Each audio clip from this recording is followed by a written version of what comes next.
औज़ुबिल्लाहि मिनश्शैतानिर्रजीम बिस्मिल्लाहिर्रहमानिर्रहीम। हर एक के लिए इस साल ये फ़िक्र है कि हुसैनी मस्जिद पर मजलिस का क्या होगा।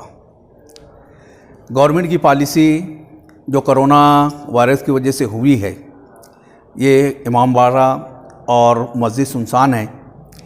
अगर कोरोना का ये पाबंदी नहीं रहती तो अभी इस वक्त तो यहाँ पर कम से कम 1000-1200 पब्लिक रहती और मादम मजलिस चालू रहती।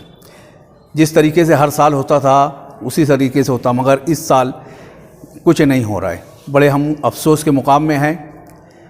1 मुहर्रम से 12 मुहर्रम तक के मजलिस चलती है यहाँ पर ज़ोहर बाद, फिर उसके बाद कब्रस्तान में होती है। कब्रस्तान के सामने फिर यहाँ मगरिब में एक नज़रों का इंतज़ाम होता है जो पूरी सिया जमात के लोग हाजिर रहते हैं, और उसके बाद है तो फिर मजलिस होती है जो रात में 11-12 बजे तक चलते रहती है। मगर इस साल अफसोस कि हम नहीं कर पा रहे हैं। अभी हम बार बार पुलिस से रिक्वेस्ट तो कर रहे हैं कि कुछ टाइम दिया जाए और कुछ लोगों के लिए हमको टाइम दिया जाए कि कुछ लोग के साथ हम मजलिस करेंगे। और यही चीज़ आगे बढ़ के 7 मुहर्रम को यहाँ से कलम मुबारक का जुलूस निकलता है जो शहर के मुख्तलिफ़ रास्तों से गुज़रता हुआ फिर वापस कब्रस्तान आता है। यहाँ सर से एक अलम निकलता है और लोगों के मन्नत के अलम और ये सब जो रहते हैं घूमते हुए वापस यहाँ जब आते हैं तो कम से कम 100 अलम रहते हैं। उसी तरीके से 8 मुहर्रम का है। 8 मुहर्रम पर जो निकलता है वो कब्रस्तान से निकलता है। कब्रस्तान से हुसैनाबाद ये सब से गुज़रता हुआ वापस यहाँ हुसैनी मस्जिद पे आता है। उसमें भी यही पोजीशन रहती है कि कब्रस्तान से एक अलम निकलता है और यहाँ पहुँचने के बाद कम से कम 70 से 80 अलम होते हैं। 9 मुहर्रम की रात में सब्बेदारी होती है। छोटा सी बच्चा भी ये गवारा नहीं करता है हम घर जाके सोएं। सब अज़ादारी में रहते हैं, मजलिस में रहते हैं, अज़ा खाने में ज़्यादा टाइम देते हैं और ताज़िया के साथ सब्बेदारी होती है।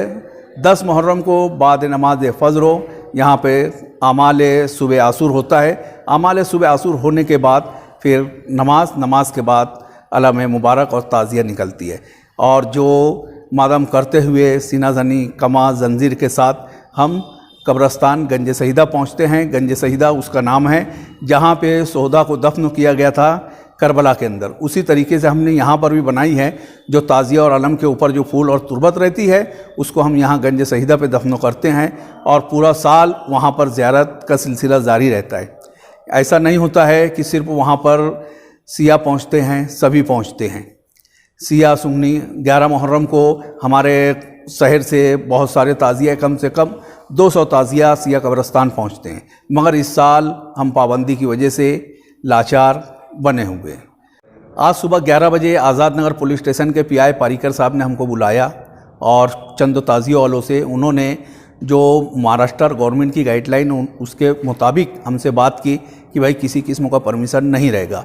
जो भी मजलिस करना है, ताज़िया बैठाना है, अपने घर के अंदर रखे, उसका दर्शन करना है घर के ही अंदर करे, मजलिस वगैरह जो ऑनलाइन करे। उसके बाद शाम में 5 बजे अपर साहब मालेगांव के एसपी जो है और डिप्टी साहब उन लोगों ने बुलाया। वो लोगों ने भी वही संदेशा दिया। उसके हमने बहुत सारी उनसे बात की है कि फिर भी हमने लास्ट में ये कहा है कि हम कुछ दिन के बाद 1 से 2 दिन के बाद उनको जवाब देंगे कि हमको क्या करना है। हम सब बातें मान दिए ऐसा नहीं है, उनको इनकार कर दिया है कि भाई हम सब बातें इस पर अमल करेंगे, ऐसा नहीं है। और रात में फिर अभी 8 बजे किला पुलिस स्टेशन पीआई ने याद किया, किला पुलिस स्टेशन पीआई ने भी किया और उससे भी हम यही रिक्वेस्ट तो किए कि भाई हमारी बातें आगे तक के पहुंचाया जाए। जो हर साल आज ये मस्जिद 1882 में बनी हुई है, जब से आज तक के ये पहला मौका है जो ये हालात में गुजर रहे हैं।